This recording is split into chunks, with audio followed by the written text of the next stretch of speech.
But the thing is, so we have all kinds of advice for young people, and we often dispense it all the time. And in all of the years and all of the wisdom that you have acquired, what would, if you had to say, here's the Brian Tracy operating system to start in your teens and then in your 20s, and if you do these things as you get into your 30s, 40s, 50s, 60s, 70s, 80s and beyond, your life could turn out this way. If you do these things early on, what would those things be? Well, I've already answered that a little bit. Yeah, with the three, the triangle was a perfect way to mention that. I just want to make sure we. And it comes down to responsibility.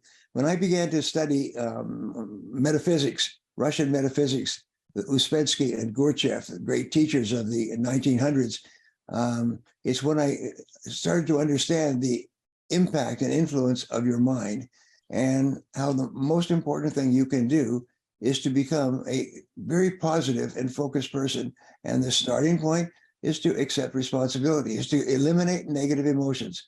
So the most important thing is the elimination of negative emotions. And you do that by saying, I am responsible.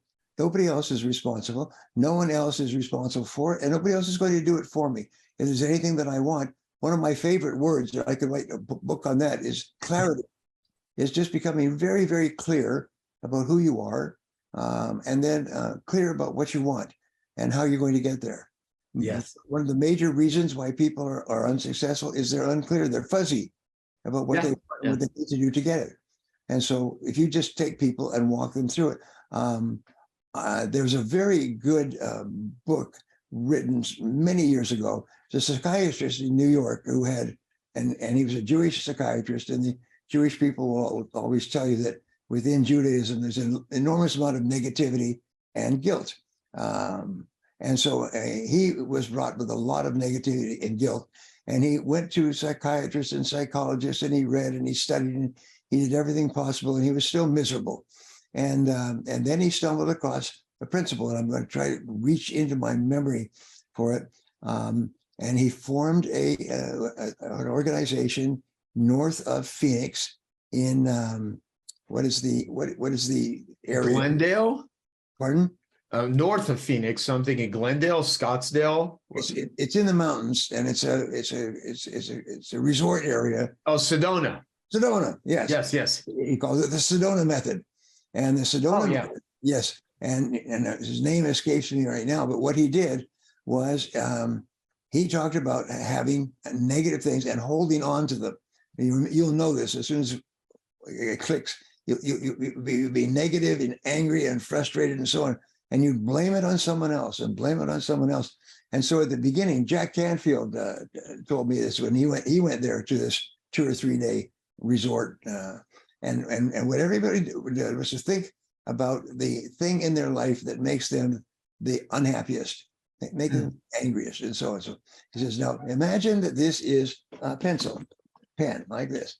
And he says, you hold it in your hand, all right? Now, what would happen if you held this pencil in your hand for a few minutes to your hand? Well, your hand would start to tighten up. But if you held it for an hour, right, and then 5 hours, and you kept holding, and you hold it tighter and tighter, what would happen to your hand? Well, your hand would start to get tighter, and the muscles would tighten up, and the joints would tighten up, and everything else. So how do you get rid of this negative thing in your life that's causing you all this aggravation? And he said, the answer is very simple. He said, everybody reach out their hands with their the pen or the pen below them, and then what do? You just let it go. He says, so how do you get rid of the negative things in your life? He said, just let it go. And it's called the Sedona Method. That was Hale Dwoskin is what I pulled up, right? Hale Dwoskin, he wrote the book, The Sedona Method. Is that him? It could be. God, I remember that from years ago too. I'm glad. No, but there's a famous philosopher, I can't remember his name, that says the last thing that a human being ever lets go of is their suffering. Yes, I've heard that too. That's right. But the thing is, the key to your success is to realize that this success only exists because you're holding on to it. Let it go. And that's why I read a wonderful Christian piece of writing, and it said that if Jesus only taught one principle that would rate him as the greatest spiritual teacher of all time, it would be forgiveness. Just to let it go, just to forgive everybody and everything for anything, just let it go. And when you let it go, because what happens is your mind is clear, your body is clear, the stress on your fingers and hands and everything just disappears. Wow. And so this is important, and it's under your control, because only you are holding on to it. And so people are thinking, well, all that has to happen is somebody else has to do or not do something, and then I'll be okay. No, all you have to do is just let it go. Let it go. Why am I upset or unhappy? Whatever it is, just let it go. And get on with the rest of your life. So that's why forgiveness, if you look at Christian teachings or spiritual teachings throughout the ages, forgiveness runs through them all. Because you can't make any progress at all if you're still mad or if you're still holding it back. Just let it go. I love it. Well, so here's what I'd like to do. If you're open for it, I would love to interview you on contribution, responsibility, connection, even the whole concept of easy to get into something and hard to get out. That's such an important thing. And then clarity, which is one of the things you talked about. I'd love to do a part 2 on that, because you've got so much knowledge and wisdom, and I would love to help you with anything always, that because you have so much, you've helped so many people and you put out so much good work into the world. And even our interviews that I have with you have been viewed so many, in the hundreds of thousands of times, the interviews I have with you that I've put on YouTube. So I know this one will be watched and listened to by many, many people. So in the spirit of what's in it for them, what did I not ask you that I should have, or any final last words? And then I would love to do a part 2 with you. Well, what is it that everybody wants in life? And they want to be financially well off. They want to be financially free, financially independent. Because other than that, people think and worry about money all the time. Remember when we were younger and we just sweated bullets about money all the time? We just never had enough. We always had bills to pay. And so only when we pass the point where we now have enough money that we don't worry about money, can you really start to enjoy life? Yeah. And so I would say that probably 90% at least of all the people that will come to you and read and listen are people, they worry about money. Right. How much money they've got. I'll tell you just a little side thing, which when I was single until I was 35. And I read a whole lot about marriages and couples and relationships and so on.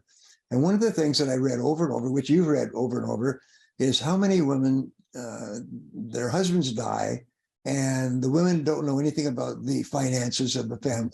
And they find out they don't have any money. And they have to withdraw and live in a small rented place. They have to live with their family, their growing children, and so on and so forth. So one of the things I decided before I ever got married is that, by gum, one of my goals was to be sure that if ever anything happened to me, my wife would be financially independent for the rest of her life. She'd never have to worry about money. That's one of my major goals.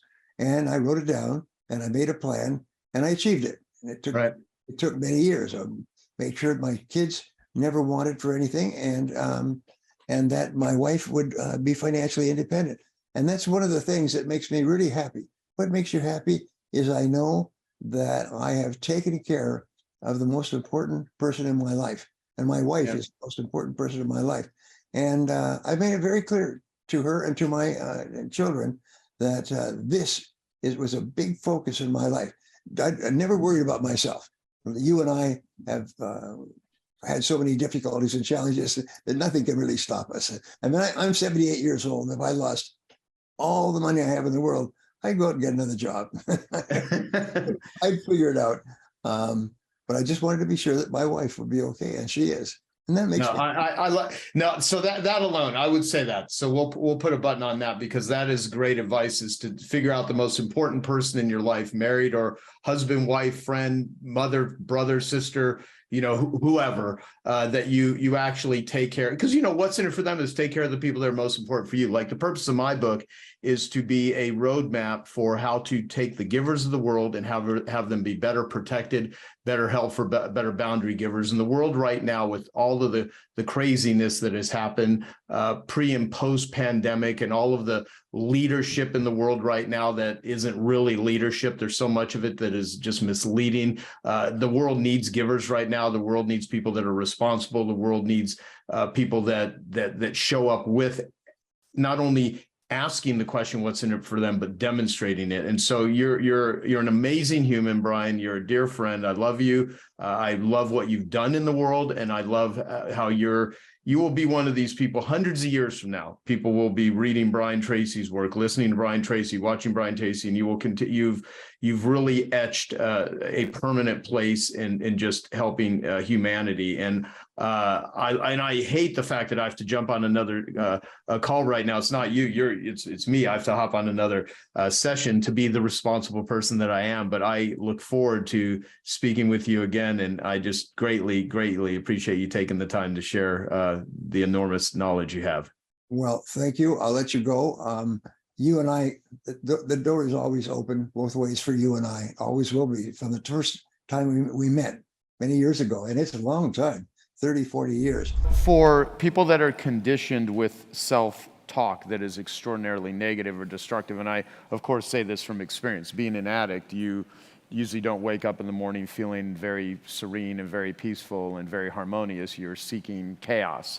And so addicts have, as the Guns N' Roses first album, Appetite for Destruction, there are some entrepreneurs that are just very destructive. Mm-hmm. And so there's a lot of unwinding and unlearning, because I think unlearning is more important than learning. Mm-hmm.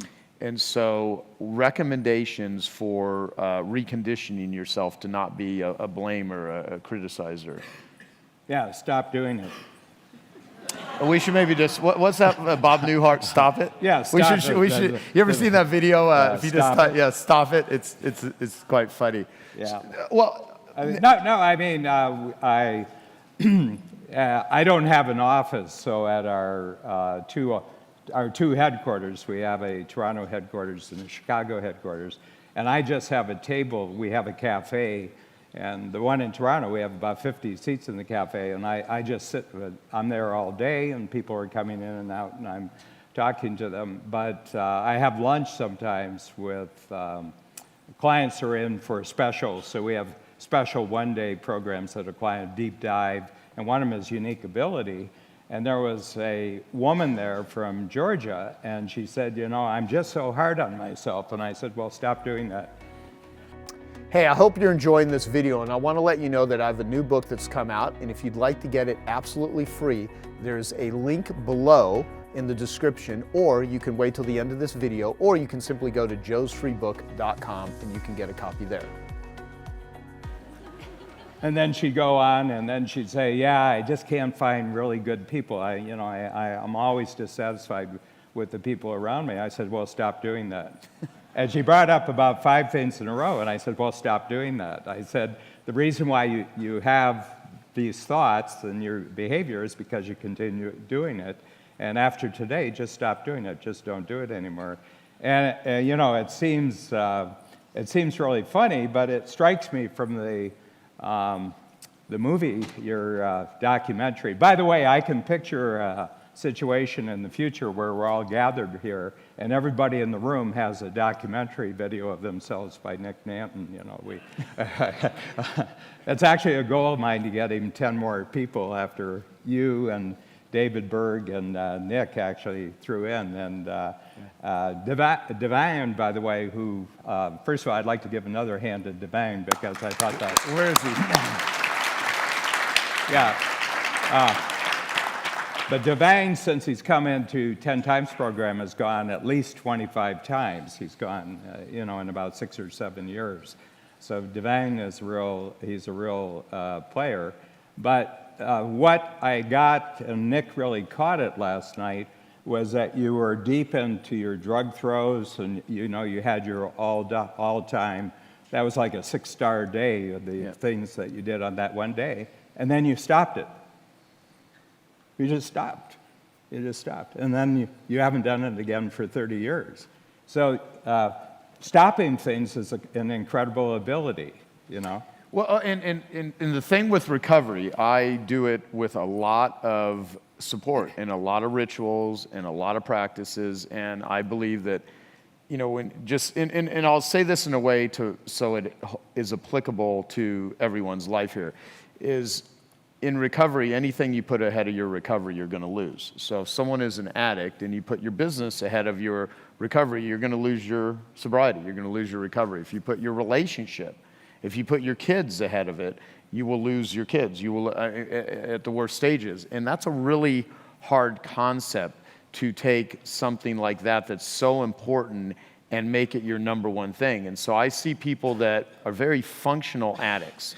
Like there are several people in this room that are incredibly functional addicts that don't see it easily. I mean, they may know it, but there's a really hardcore, like, industrial band. Anyone ever remember the band Big Black? Anyone in the room ever heard of Big Black? A couple of people? Yeah, like hardcore band. And there's a song called Bad Houses, and there's a lyric in the song that says, I tell myself I will not go, even as I drive there. Mm-hmm. And so if you have that compulsion, I'm not gonna be online past 10 at night, and you're online past 10 at night, or I'm not gonna do this thing, I'm not gonna have that second drink, but you have the third drink and the fourth drink. You know, if you have any of that, I tell myself I will not go, even as I drive there, and that compulsion, and you can't seem to stop it, well, create the environment, you know. So let's take your office concept, because this applies. So you have a no office concept. For me. For you. Yeah. And and not saying that everyone should do this. However, I've heard dozens of people throughout the years that are like, you know, I gave up my office and man, I'm just way more functional, because as you talk about, offices can often be places where entrepreneurs go to escape real work. Well, they go to hide from opportunity. Mm-hmm.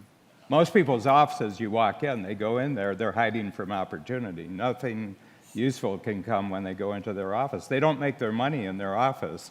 Yeah. They make their money through creativity and relationship and network, but they go to their office, and I think it's a carryover. They want to see themselves as CEOs, because CEOs have offices.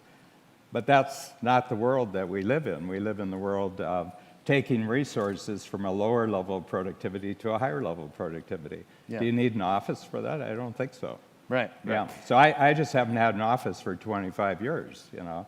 First of all, it's a messy office if I have an office. And, you know, I've seen some people who are actually really good at office, but I haven't found many of them in the entrepreneurial world. You're a pretty interesting guy. You've written 5 New York Times bestsellers. Your newest one, which will be, at the time we're doing this interview, this is your brand new book called Grow a Pair. How to Stop Being a Victim and Take Back Your Life, Your Business, and Your Sanity. But you're known, we're going to talk a lot about the content here, and I'm, at the time that we're doing this, I'm only halfway through the book, but I think it's really awesome. And I love your books, I love your videos online. You've been on TV, you are contrarian, you say it like it is. I tend to agree with almost everything that you say. You've got big cojones. You'll describe that this is not just a male thing, this is a male and female thing. But what do you really do? I mean, what's your deal? You've written all these books, like your first one is Shut Up, Stop Whining, and Get a Life, and we'll talk about other stuff. But who is Larry Winget? I wake up every single morning figuring out how many people I can piss off. Mm-hmm. By taking... do you get joy out of this, or just... I do. It delights me like none other. No, I think that people should be challenged. And if I have a role on this planet, it would be to challenge people's thinking. Mm-hmm. So I say things that will piss them off, make them think, make them look at what they believe, make them look at all the crap that they're hearing out there from all the motivational bozos and all those happy smiley face people, and say, is that really right? And the way you know whether it's right or not is whether it works or not. Yeah. And if it's working for you, good, believe it. Go with it. But if it's not, stop believing it and start believing something new. And so I try to challenge people into thinking. That's really my role. I do that. I speak. I've been speaking professionally for over 20 years. I've done 400 of the Fortune 500 companies. It's hard to believe that companies hire me and pay me a whole lot of money and go on stage and say, Do they keep having you come back? Or yeah, they that... do. Yeah. Which also surprises me. It's not like I've been unclear the first time. I think they should have gotten it. Right. But they bring me back and I yell at them and say, you people are idiots. Your service sucks. You need to get off your ass and work harder. The reason you're not doing well is nobody's working around here. So I go on stage and say all that stuff. And they love it. I also discover you can say about anything in the world to people as long as you make them laugh. Right. And that is true. Anything. Yeah. If you're funny, they'll get you by with it. Yeah, yeah. Let you by with it. It actually, I've always loved the line, enthusiasm covers many deficiencies, but it's how you do it. It's how you approach it. Yeah. So I speak, I write books, I'm on television a lot, work with lots of different television networks. Talk about some of that, because some people, you know, a lot of times when I'll be out with you, so like, where have I seen this guy before? But they can't pin where they saw. Well, I'm easy to spot in a crowd. First, well, of course. I mean, you know, wear the shirts. You and the sort of boots look like and- this all the time. We're going to talk about your attire too. Yeah. Do you like my get up here? I mean, It's very safe. You know, it's very, Very very safe. safe. well, I brought some props. I was going to see if you wanted to. You know, it's brand new too. Look at this. I could tell it still Yeah. has the tags We'll- on it. we'll You go might for want to it. keep that hidden. I've been on television. I had my own show on A&E for a few years called Big Spender, where I would go in and sort of interrupt people in the middle of their stupidity. You really had people who had wrecked their lives financially, and I would go in and point that out to them. Really, it was a television show about an angry bald man yelling at stupid people until I made them cry like a baby. Right. And it was great TV. Did it change their lives though? No, but it changed a lot of people's lives who watched. Okay. I don't think people really change their lives that much during the show. It's hard to turn somebody's life around when they're really, really in love with their lifestyle. You see, I think people change when they want to, not when you want them to. Gotcha. And so I don't really ever try to change anybody's lives. I just point out that it would be very smart for them to want to do that all on their own. If they don't want to, I don't care.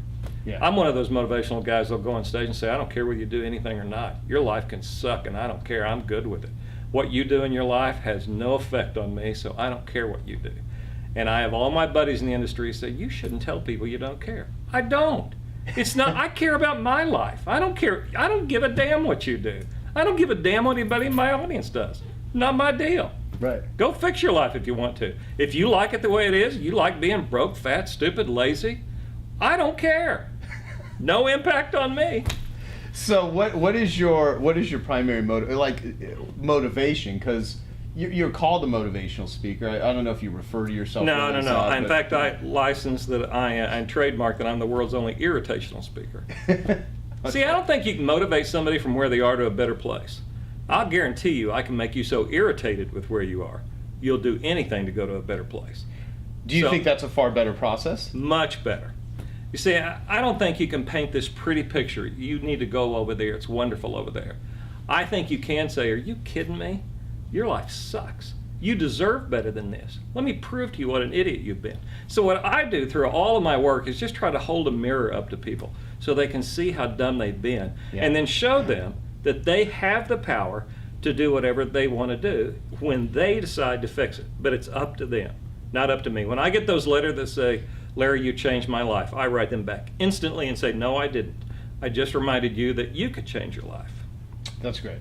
That's great. Well, you know, when I was, you know, we all have our own stories, however we want to convey them. And in the business world, when I went into what I do now, which is, you know, marketing and teaching people marketing, I read so many books. I mean, you know, Think and Grow Rich, all the old ones and the new ones, and I've read over 1,000 books, most of them business related, and a lot of self-help, a lot of personal development. And I've always had a love-hate relationship with it, because early on I learned that, you know, the best positive attitude in the world is no better than the worst attitude in the world in relation to making money. It wasn't until I actually had a system on knowing how to take a skill and persuade people to give me money and do business with me that how I felt about things had nothing to do with it. Now, having a good attitude, of course, you're going to approach things differently. But the fact is, you know, I mean, you can run around and think positive thoughts all day long, or you can get motivation. But if you don't direct it into something that's going to produce a result, it's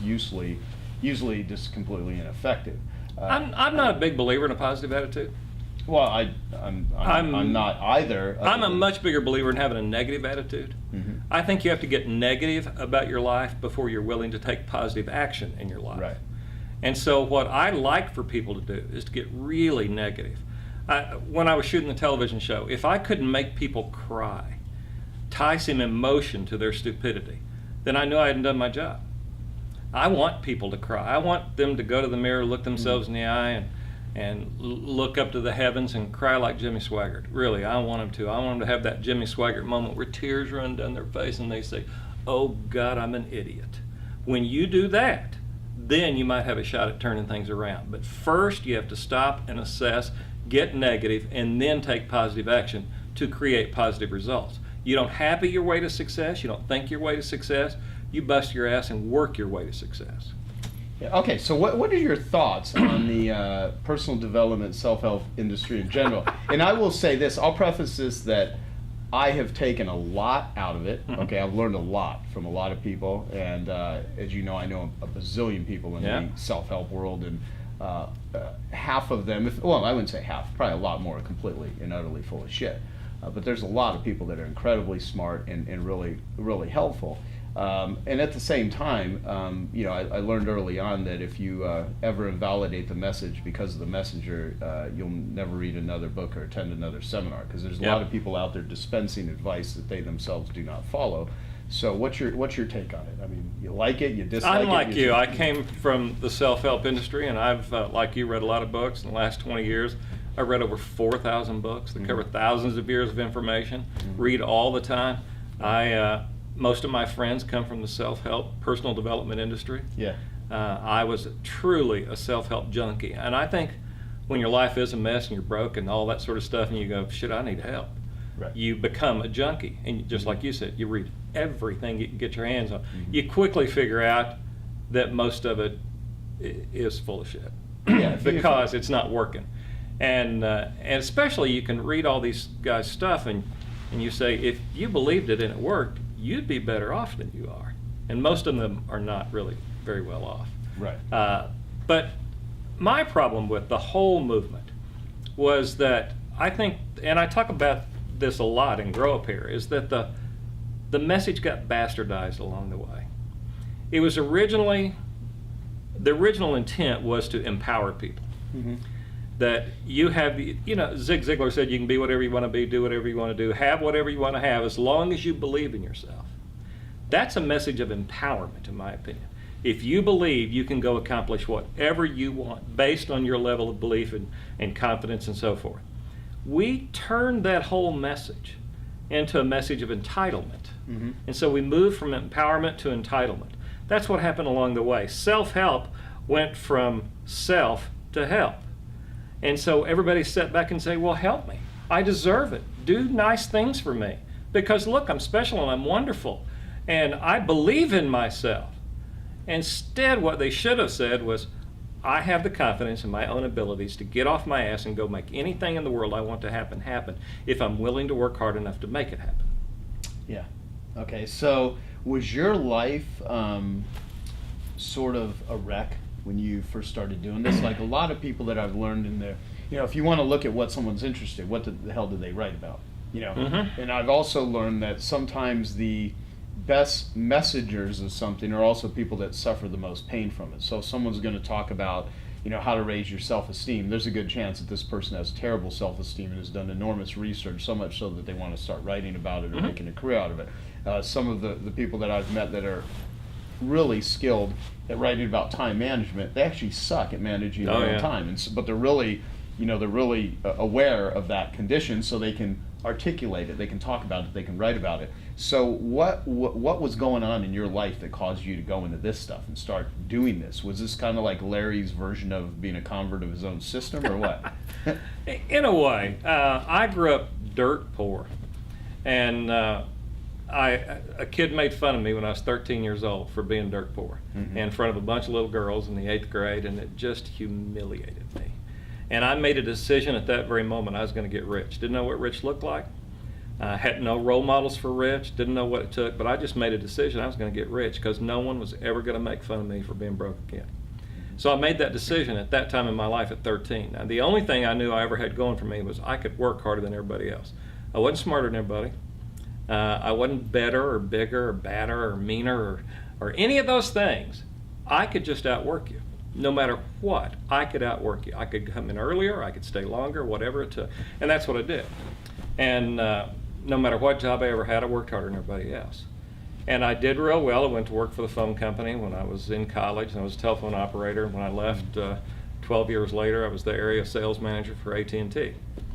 And so I worked hard to make all that happen. And when I left at the end of, during divestiture of the Bell system, I started my own telecommunications company. Went out again, just did really well because I could outwork everybody. Built it from just me and found a part-time installer until soon we had offices all over Oklahoma and Kansas, and we're doing great. And then the Corporation Commission ruled that what I did was illegal, so I went into work one morning and a rich guy, and I went home that day and my company was gone. Wow. So I went from rich to bankrupt that quick, lost everything. And so I turned to my wife, and she worked there too because she came out of telecommunications.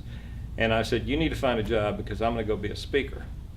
And she said, you don't know what it takes to be a speaker. And I go, no, but I've written a lot of sales training material for the Bell system over the years.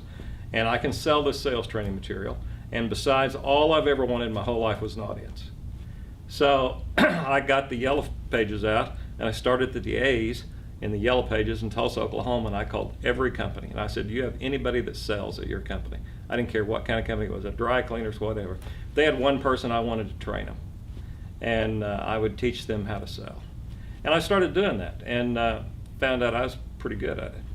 And built a sales training company and was doing a lot of speaking around the topic of sales. Then I found out that they pay you more to make people laugh than they do to teach people how to sell. So, and people thought I was funny. Right. So well, I started. you're somewhat funny. You are. Yeah. Pay me enough, I get real funny. And so I started doing humorous talks, and I was sort of a motivational humorist guy. Did you have this whole get-up? Did you wear No. I wore suits. I didn't have earrings or any of this stuff. I wore suits. I looked like you're supposed to in corporate America. Uh-huh. And about 10 years into that, I was doing really well in the motivational speaking, happy, feel-good crap that everybody talks about. And so you actually did do that in the beginning? Oh, yeah. You bet. You bet. If Zig could say it, I could say it better. Really. And that's the way a lot of people get started. They're just out there saying what everybody else wants them to say, and everybody wants that message of make me feel good about myself and I'll be okay. They love that message. And it just flew in the face of everything I truly believed. I had a meltdown, a typical midlife crisis thing, and At what age? 45. Okay. Wow. And just everything fell apart for me. And I went to my wife and said, I don't like you anymore. I went to my manager and said, I don't like you anymore. And I hated my audiences, and I hated every word that came out of my mouth. Interesting. And I just threw it all away. I said, I'm getting in a car, and don't call me, I'll call you. So I drove from Oklahoma to Sedona, Arizona, and I got a big bottle of good scotch and a box of cigars and some good music and a stack of books, and I just sat. And I was watching TV one night. There's a lot of story here, but no, it's good. This is very interesting.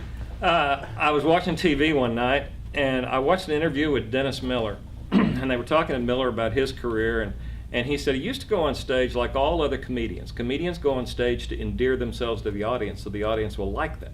Because if the audience likes you, the audience will laugh at you. He said the problem was I realized I'm not very endearing, so I gave it up. And when I gave it up, that's when my career really took off. And when I heard him say that, just this light went off in my head, changed my life that quick.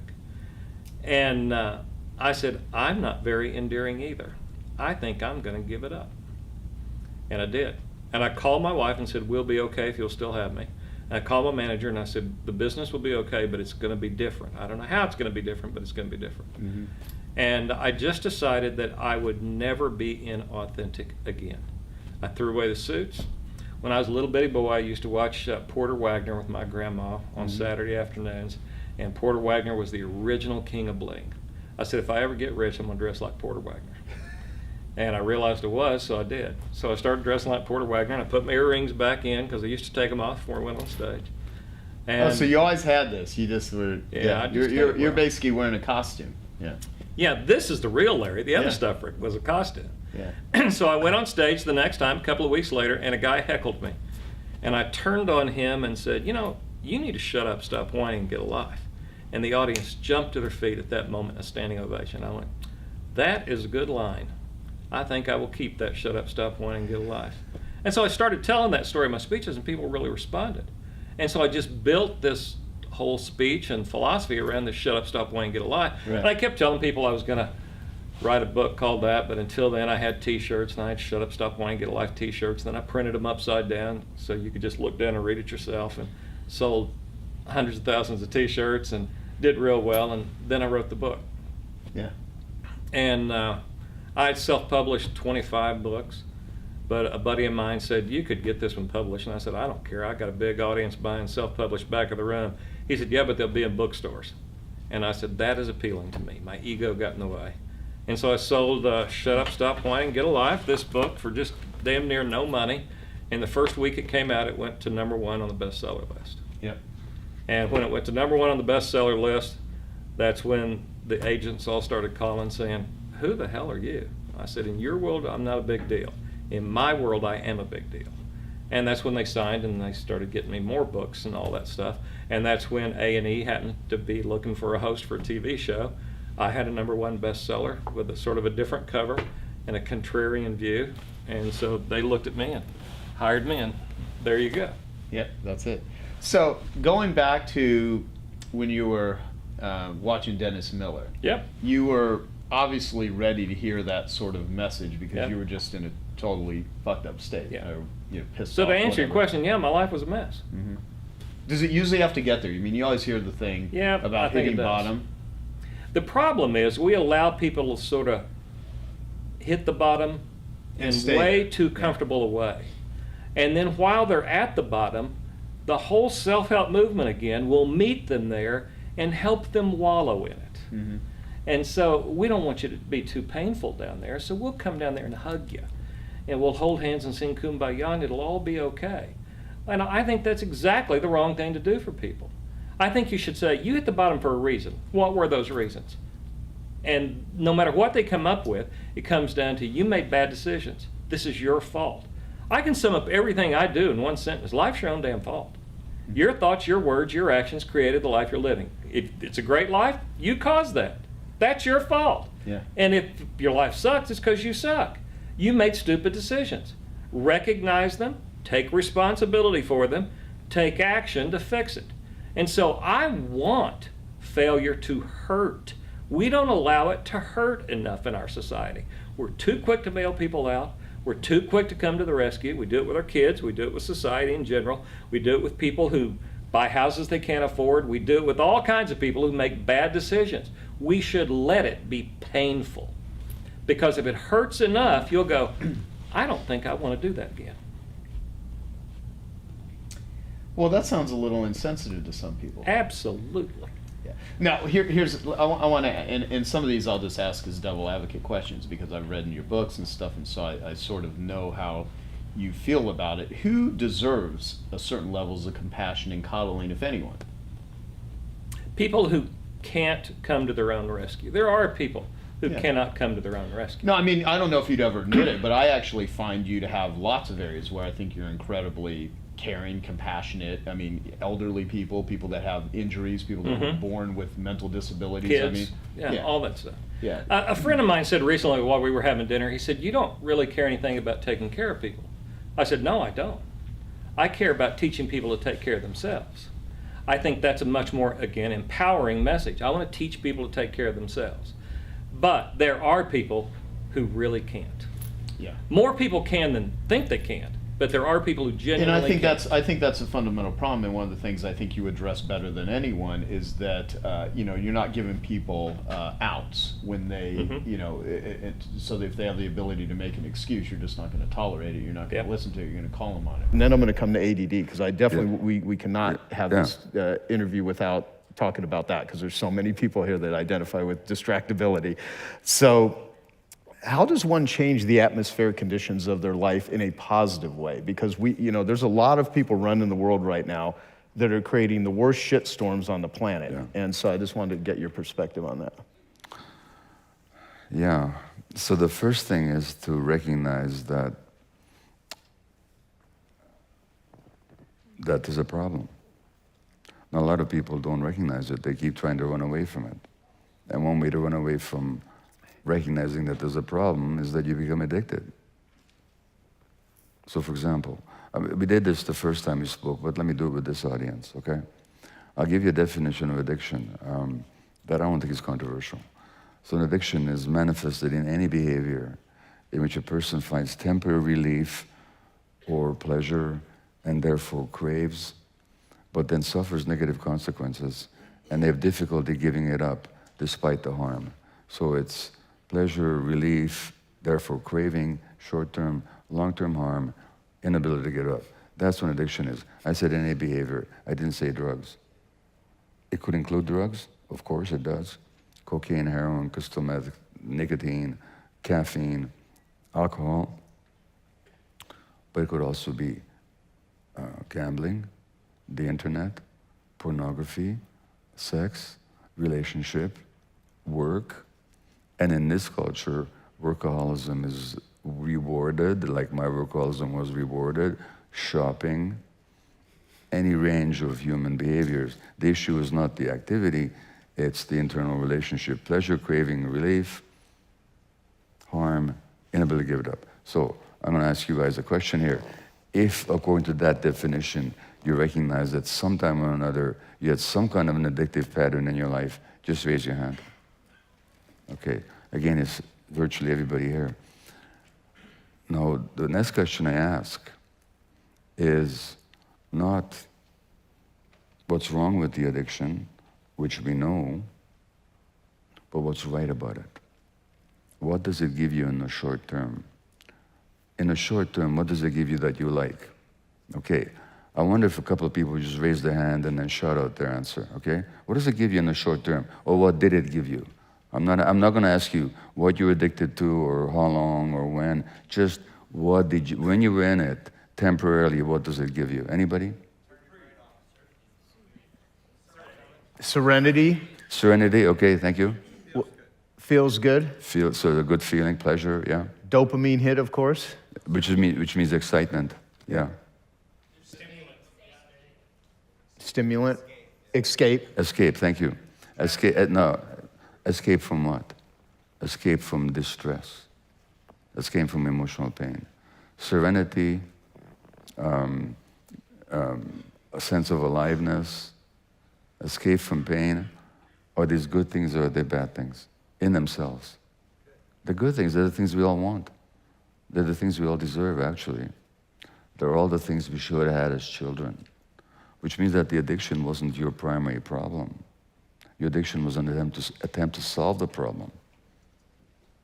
Therefore, to talk about addiction either as an inherited disease or some kind of a choice that people make, and by the way, there are millions of people in jail in this country because of this social belief that addiction is some kind of a choice for which people should be punished. No, it ain't. It's an attempt to deal with life problems such as emotional pain.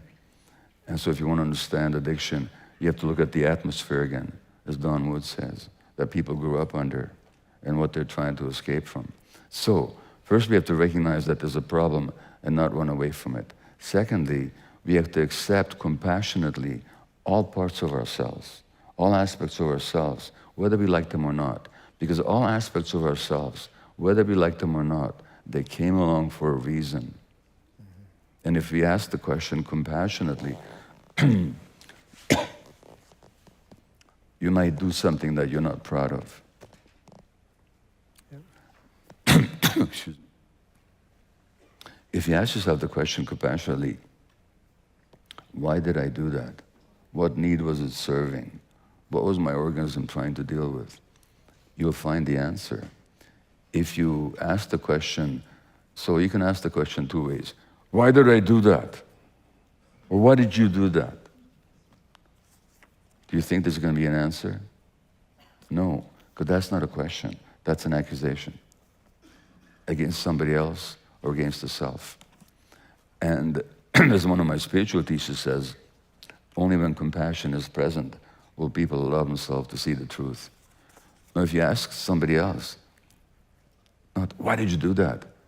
But, I know you're a good person trying to do your best. Any idea why you did that? Well, that's a question. And the same with yourself. If you put to yourself, no, why did I do this? But, I wonder why I did this.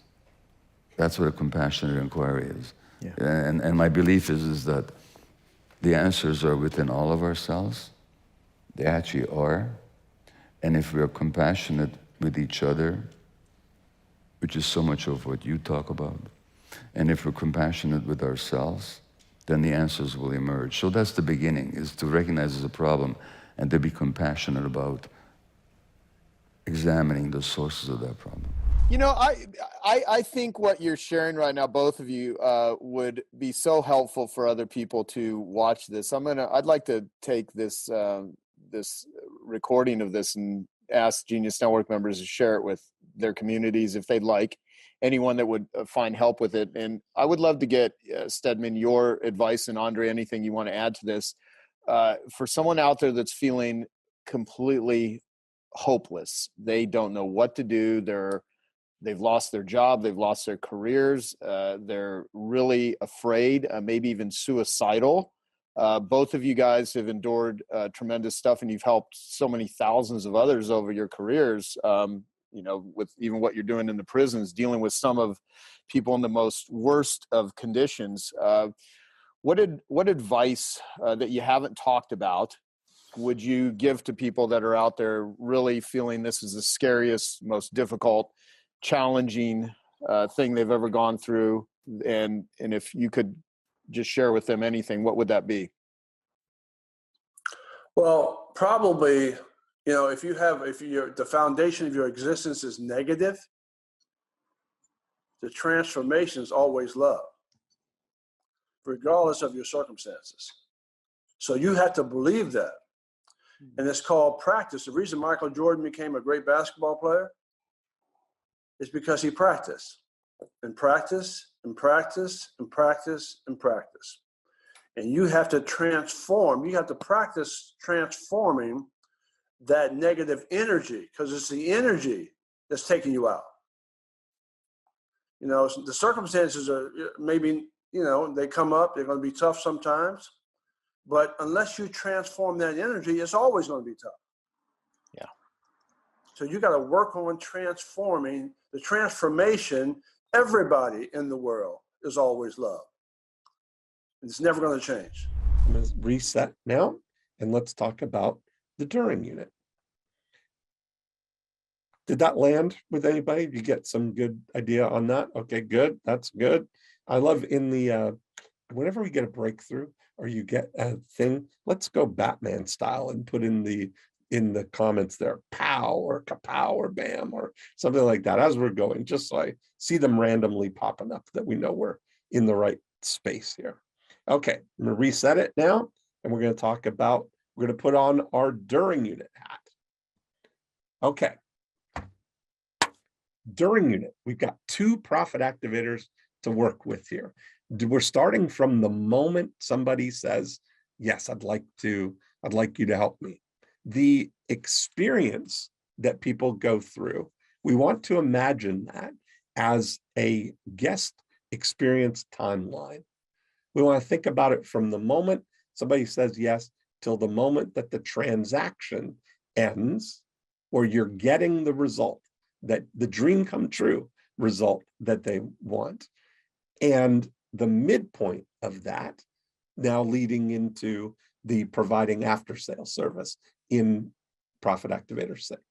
Now, the 2 things that we want to look at are, first of all, getting a really great outcome for people. That's the core of it all.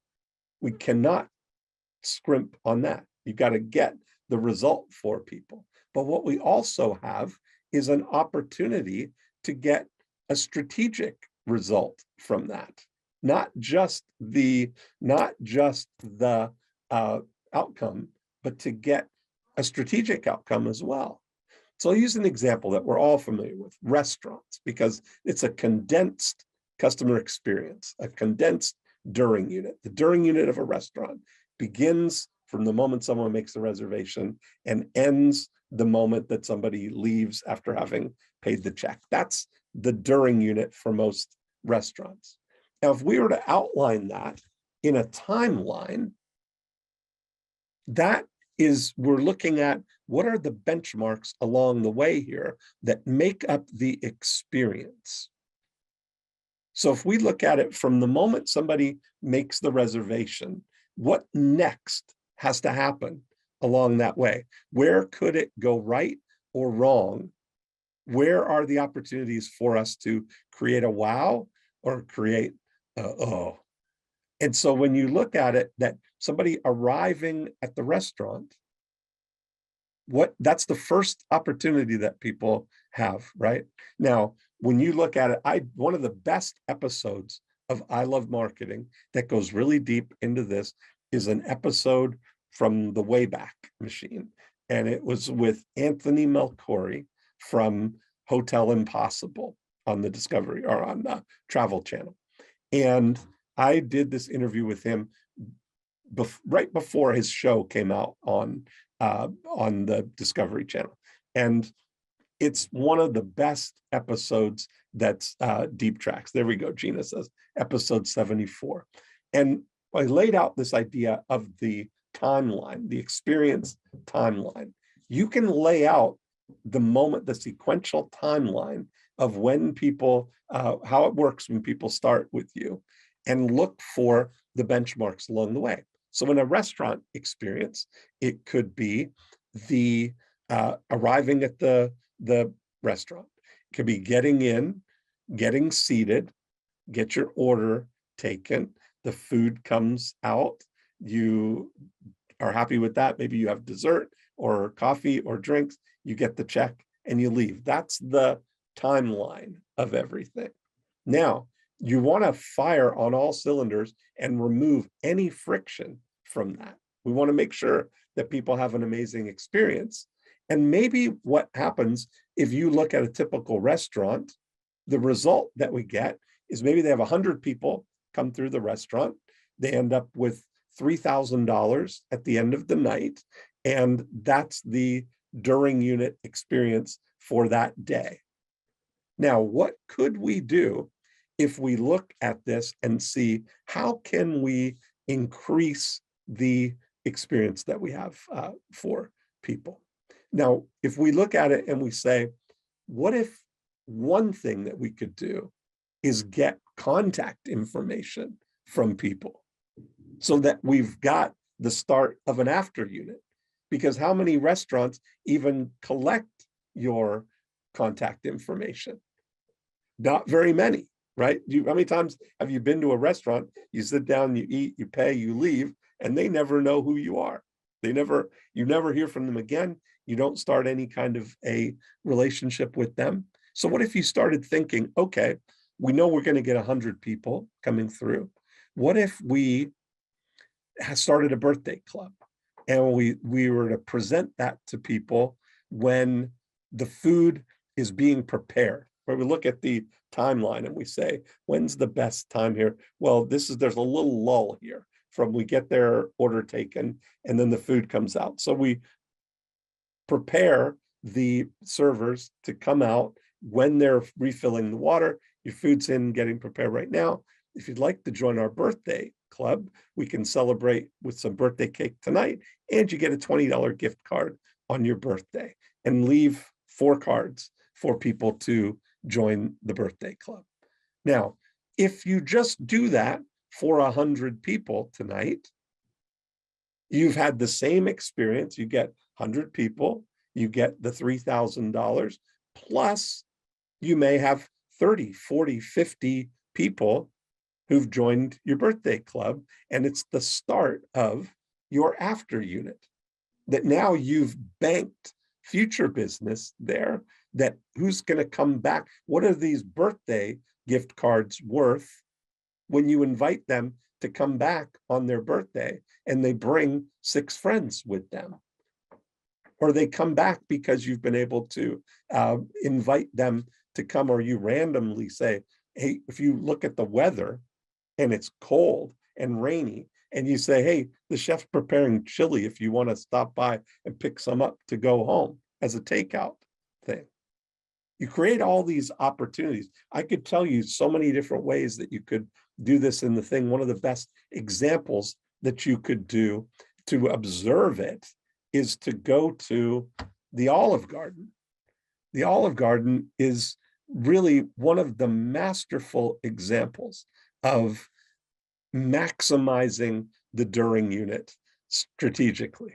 I mean, they've fine-tuned everything to get you in and out as fast as possible. You've got the tablet there, you can pay, you can do, sort of, if you can, instead of getting 100 people in, you could get 120 people in efficiently. That's a great thing. But they also have the opportunity, and this was brilliant, is while you're there, you can, I don't know whether they're still doing it, but we're doing that, you could get $5 entrees to go. So you're sitting here tonight, you're eating dinner, and while you're here, would you like to get another entree to go? That's an amazing outcome that you could create for something. So this kind of thinking about your during unit is really about thinking what would be the big opportunities that you could create there. Let me look in my notes because I want to cover a couple of things here. This guest experience timeline. One of the things that you want to look at is how high is high. When you're kind of looking in your during unit, you've got the opportunity to provide the service that you want to provide, to serve the clients that you want to serve. And it's largely based on your ability, and a lot of times people make the mistake of basing their service on what they think people will pay, or they've cornered themselves into a situation where they do online courses that are, $400 or $500, and then they set a precedent of what a price is for something like this. I'm going to give you an example. There's, you can set as there's no ceiling really on what you can do. When you look at the marketplace, there's a company called Richard Mille, and they have amazing watches, high-end watches. I spend a lot of the summer in Toronto, and in the Hazelton Hotel, where I stay when I'm in Toronto, there was a watch store in the hotel, attached to the hotel in Yorkville, that was a Richard Mille watch place. And here it is, that the Richard Mille watches, there wasn't a single watch in that store under $120,000. Their average price is $185,000 for watches. This is the Rafa Nadal watch that Rafael Nadal wears that sells for $800,000. But Richard Mille, as an example of what his passion in the during unit is he wanted to create the best watch possible. That was his thing. He started it when he was 52. He'd loved watches forever, but his path was, let's create the best engineered, high performance, like most of these expensive, beautiful, complicated engineering feats of watches. They're the Tourbillon watches are very delicate and fragile. You can't, they'll sometimes break if you sneeze wrong. They wanted these to be perfectly engineered and durable. And so his approach was, let's build the best watch first And then let's figure out what it needs to cost. And what an amazing, interesting approach to take for you is, what if you took your price tag off of what you do and you said, what would be the most amazing service that we could provide? What's the best thing that I could do for somebody? And then what would that have to cost to make that work? And you'd be amazed at how, when you let people make the decision, you're going to find that you're going to be in a sweet spot of nobody else offering the full solution for people, right? When you look at what Richard Mill found there, was they were alone in the market at $180,000. There's lots of $50,000, $60,000, $70,000 watches. There's lots of $1 million watches that are one of a kind, or these, ornamental or decorative kind of art piece watches. But there's nothing in the $180,000 range. And he looked at it. Of course, the guy who's got a $20 million yacht, of course he's going to have a $180,000 watch. The guy that's got 6, supercars that he can only drive one at a time, of course he's going to have a supercar that he can wear on his wrist. And they sold $540 million of these watches in 1 year. And so that's an approach of looking at the market and seeing, what could I do that could be a big breakthrough for my service? How can I really provide a dream come true for people? And what in my current timeline could be opportunities for me to take additional things and to take a multiplier mindset?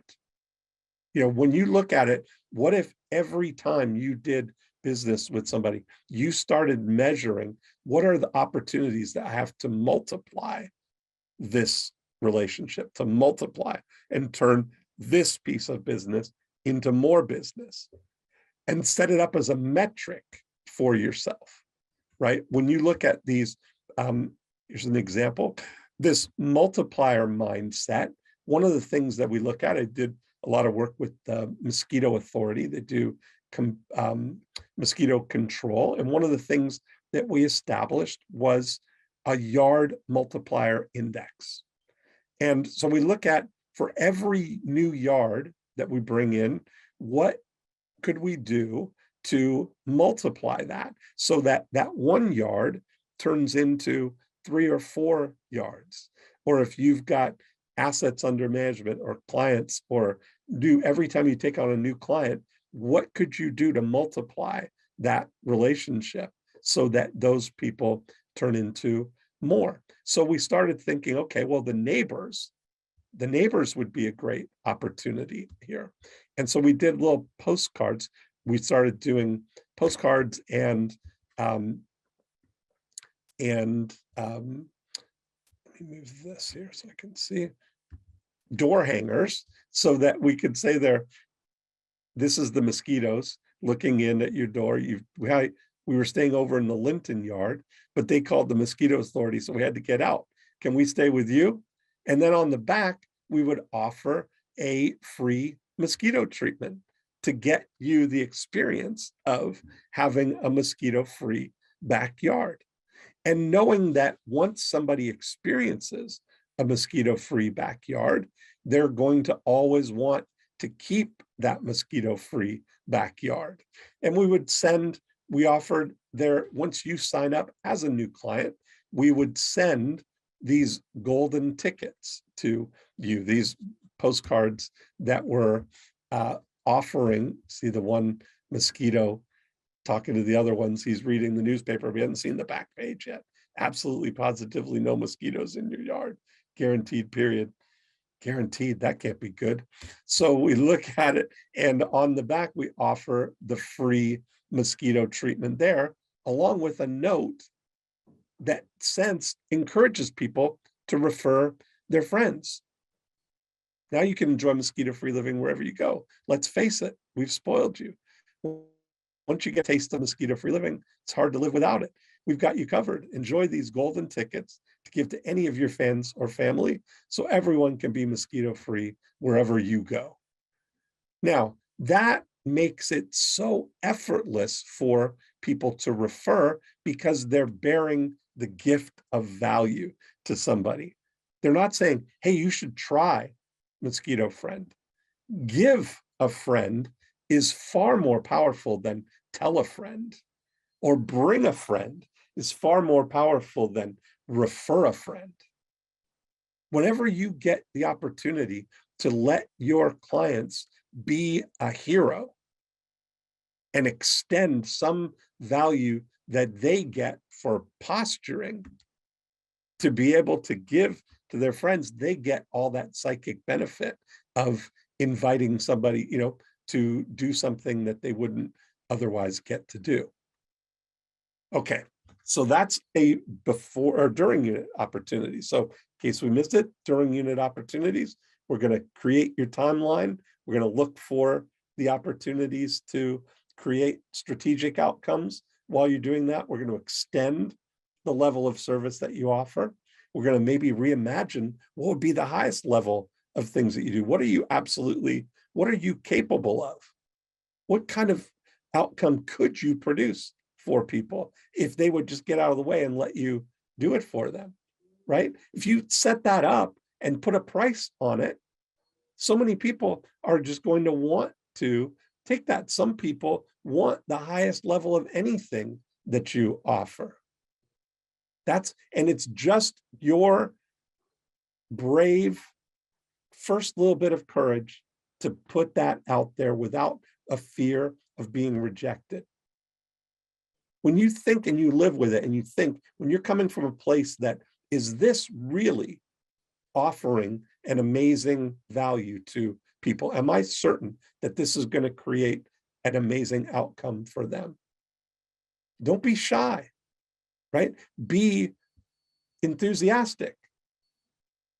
Present it out. Give them the opportunity. You don't need to try and sell it or convince people of it. When I showed you the email, the only email I sent out about working one-on-one with people was an email that said, hey, I'm going to start working with a handful of people one-on-one next year. Would you like to work with me? That's all. I didn't have to say, hey, get ready for the best opportunity you've ever had. Supplies are limited. And I'm not trying to convince people to do it. I'm trying to present the people who already know that it would be a good idea, that it's available. What could you do for people if they knew about it? What does fame mean to you, and what's the positive and dark side of fame? Well, we were a band that was on the west side of Phoenix in a garage, and trying to learn Beatles songs, trying to learn Rolling Stone songs, and we got good enough to start playing clubs, and that sent us a little further. The strange thing about this band was we had 3 guys that were 4-year lettermen. We were jocks. We were milers and 2-milers in cross country. We were unbeatable. We were 72-0, So we were jocks, but we were also in this band called the Spiders that was like the best underground band in town. It was like we were a dual personality thing. And when you actually do see your name on a billboard, it doesn't come with a book of instructions. Mm-hmm. So it's a kid in a candy shop, especially in the 60s in Los Angeles. Right. And you had to pretty much learn how to navigate and not die. Most bands last about 2 years in Los Angeles because Los Angeles is built to destroy your band. There's a party every night. There are girls every night. There are drugs every night. And your band just kind of goes like that. You can't find them anymore. We all lived together. The band lived together. So we rehearsed every day, every day, every day. And we knew that we were the underdogs. Every single record company turned us down except Frank Zappa. Mm.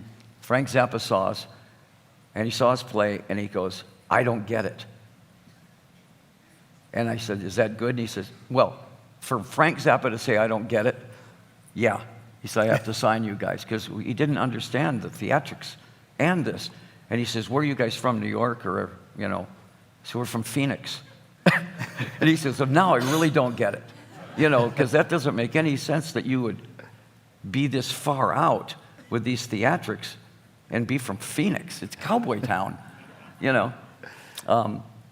From then, we just kept doing it until we met Shep. Jimi Hendrix actually introduced us to our manager. We were living in the Chambers Brothers. I don't know if you know the Chambers Brothers. We were living in their basement in Watts during the riots. So we would pick our heads up and there'd be a tank on the front lawn, and they would push us back down. Jimi Hendrix knew them. He would come over. Shep at the time was selling marijuana at the Landmark Hotel. He was a young guy. And Jimi Hendrix says, Shep, you're Jewish, right? And he goes, yeah. He says, you need to be a manager. And he goes, I don't know how to manage. He says, yeah, but the cops are going to see the fact that you have a lot of money and you don't have a job. So you better, I know a band that needs a manager. So he brought us over there. I knocked on the door. I opened the door, and I couldn't see. I thought there was a smoke machine in the room because I couldn't see from here to here because of the smoke.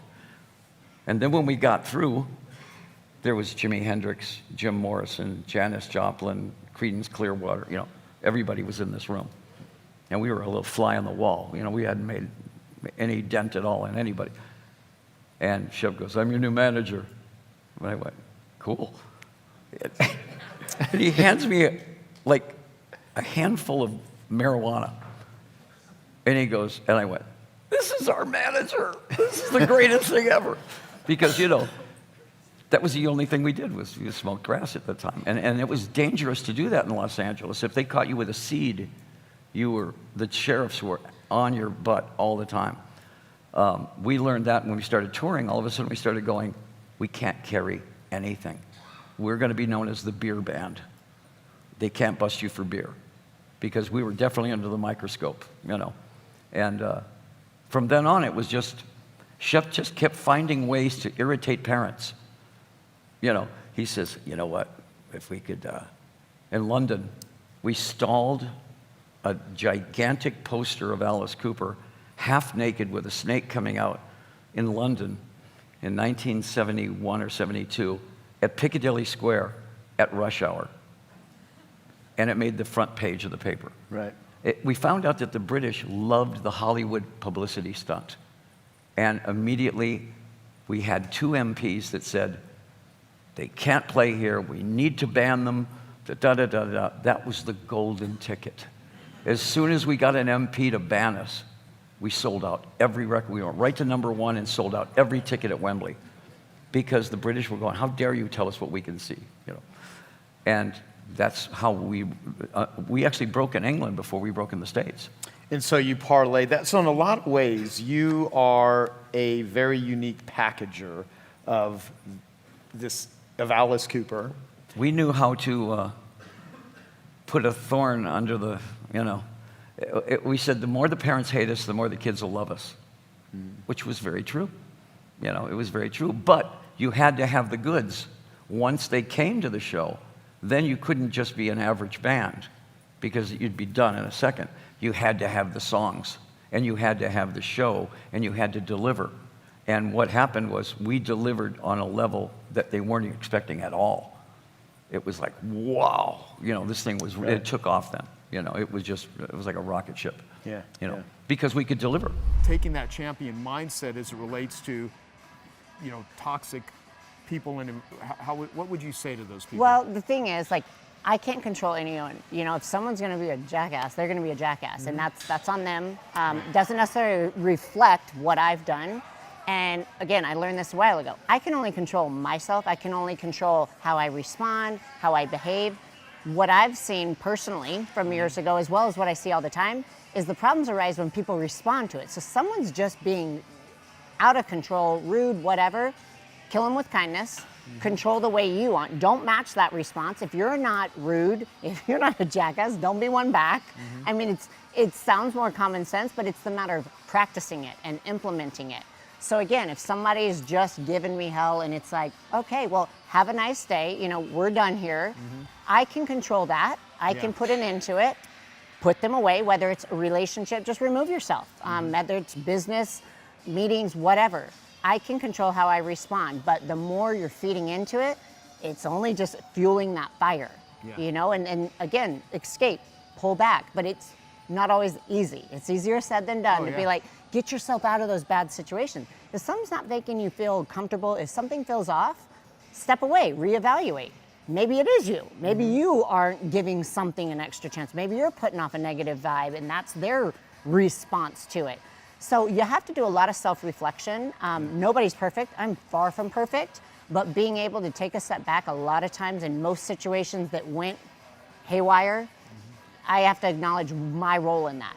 And sometimes there wasn't anything different I could have done to have a better outcome, and that's fine. Accept it, move on. But you have to always be focused on the fact that you played a role, and if you can control it, great. If not, then that's on them, and just don't ever associate. At this point, I feel I'm fortunate that I get to choose who I work with. You know, I don't have to just be, clients come to me and they're just hard to deal with, or working with different business partners and different vendors in the industry.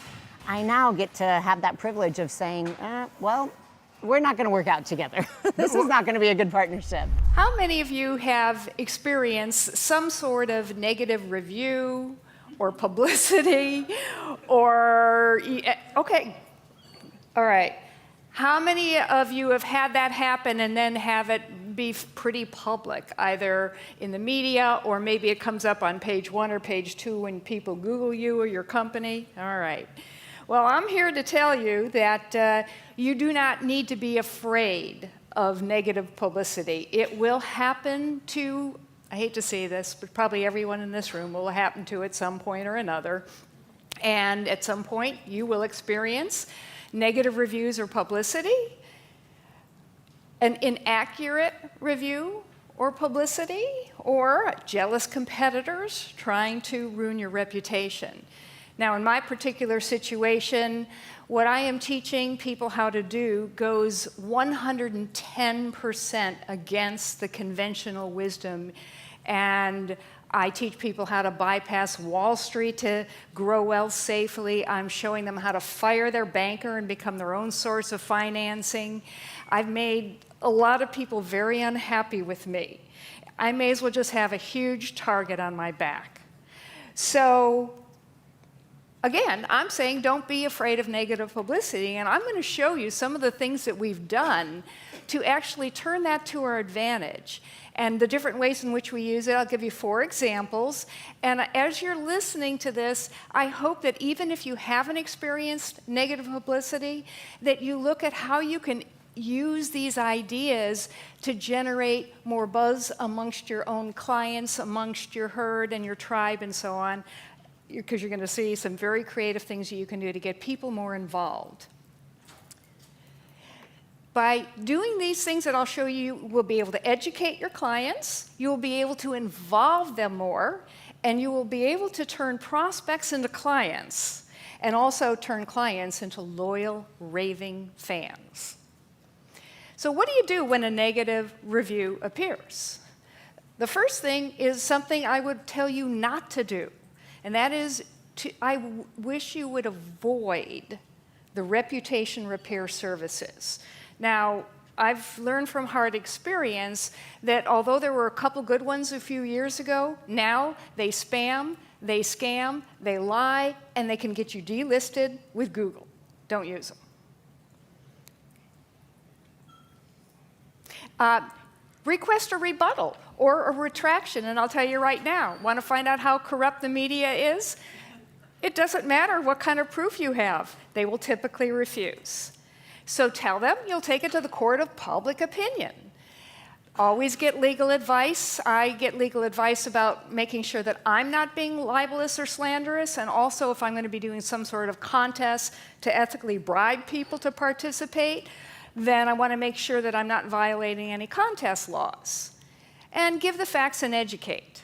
So an example Number one, it was a negative book review from AAII. That stands for the American Association of Individual Investors. You might have heard of them. They have several 100,000 members. They consider themselves a nonprofit. They call themselves fair and unbiased. But they're all in the investment industry, and I'm telling people you don't need to invest in the stock market to get wealthy. So they did a book review, and they said, bank on yourself is too good to be true. I sent a rebuttal to the editor, and I said, I'd like you to publish my rebuttal. They refused, and I said, I'm taking it to the court of the public opinion. And I did a blog post. Is bank on yourself too good to be true? The strategy was I held a client, subscriber, reader contest. We have about 150,000 people on our list who got this email. And I asked them, after telling them the facts, did the AAI review of my book twist things, or was it fair and unbiased? And this is an exact quote from the blog. I said, we will pick 3 of the most insightful and or humorous comments and award the posters either a dining gift certificate worth $25 or a personally autographed copy of my Too Good to Be True book. The result was 82 contest entries on our blog. The readers were jumping all over themselves to post supportive, educational comments and testimonials and entries. I didn't ask for any testimonials. You would not believe them. The amount of wisdom that your clients have that you haven't elicited from them is humbling. You can learn so much from them. Hey, I hope you're enjoying this video, and I want to let you know that I have a new book that's come out, and if you'd like to get it absolutely free, there's a link below in the description, or you can wait till the end of this video, or you can simply go to joesfreebook.com and you can get a copy there. They were selling themselves on the bank on yourself strategy. We summarized the best points made in a new blog post, and we listed the contest winners and we highlighted them. People loved it. They love their 15 minutes of fame. They want to be acknowledged. And then we published all the results and all the comments in a second blog post, AAI versus Bank on Yourself, total knockout in round 1. The result was skeptics became clients. Clients resold themselves and became loyal, fanatical fans. And it builds iron cage retention. This is a really key point that I learned, and that is that when you show your tribe how not just to stand for something, but to also stand against something, it takes the whole thing to the next level. An added benefit, when people, from our Google Analytics, we know that when they Google AAI review, they want to get a review of AAII, we come up and we get conversions from it. I love it. The blog post itself has a very high page value and conversions as well. In fact, it was so powerful, and this was published offline. It never was going to even get picked up online. It was never going to Google. Now, what we do is we highlight it on the sidebar of our homepage and other pages of our website. We want people to read this. We want people to know about it. Situation number 2, scam.com. How many of you have had a conversation about yourself, your company, or your product on scam.com? Only a couple people? I thought you didn't arrive until you're being discussed on scam.com. Well, for those of you who don't know scam.com, it's a bunch of people who have no life but have a lot of opinions about everything. And Google loves scam.com. If you have a conversation going about you there, it's going to be on page 1 almost all the time. People just see it, scam.com, oh my gosh, it must be a scam. So the strategy contest, but entering required listening to our 15-minute podcast, because there's this one person that kind of emerged as the chief detractor of me and Bank on Yourself, and he was arguing about how you should just invest in the market. That's how you're going to get wealthy. And someone who is a Bank on Yourself user started challenging. He said, have you ever actually gotten out your statements and looked at how much you've made in the market? He said, because I just did, and I found out I'd made 0% over 10 years. Well, Mr. Chief Detractor decided he'd go look at all of his statements. He went back, he must be like me, a pack rat. He went back for 30 years. And he took out how much he contributed, and he figured out, what did I actually make? It was 4.5% per year. Over 30 years, inflation was almost 4% during a year during that period of time. So now he's down to, what, 0.5%? And there were deferred tax accounts. He's got to pay taxes on those. And he said, you know what? She may be right. I am just an average investor. And so I outed that whole thing, but I made them listen to the podcast for 15 minutes to qualify to get into the contest so that they would be educated about it. And it worked phenomenally well as well. We had several hundred correct entries, and we picked some winners randomly from it. Skeptics got educated, became clients. Client's decision was reinforced, and an SEO advantage on Bank on Yourself scam. Financial gurus dismiss the concept. Susie Orman, Dave Ramsey, 99% of all financial gurus say, don't do this. And so, after attending,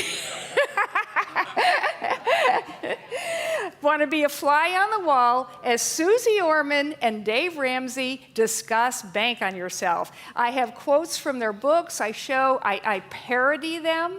I show how I talk about Dave Ramsey's 12% mutual fund and their endorsements and so on. And as a result, we have 38,000 views and counting on this, and the conversions have been fantastic. People will watch this cartoon before they'll watch a regular video. So these are great strategies. I hope you got some great ideas that you can use to have fun, get customer involvement, and just have more fun. Thank you. Okay, I hope you found that video awesome and useful. So if you want to get a free copy of my book, I want you to click here. And if you want to watch some more videos that'll be useful and awesome, click here. Go ahead. You're over here. Do it now. Come on. Thank you. Watch them.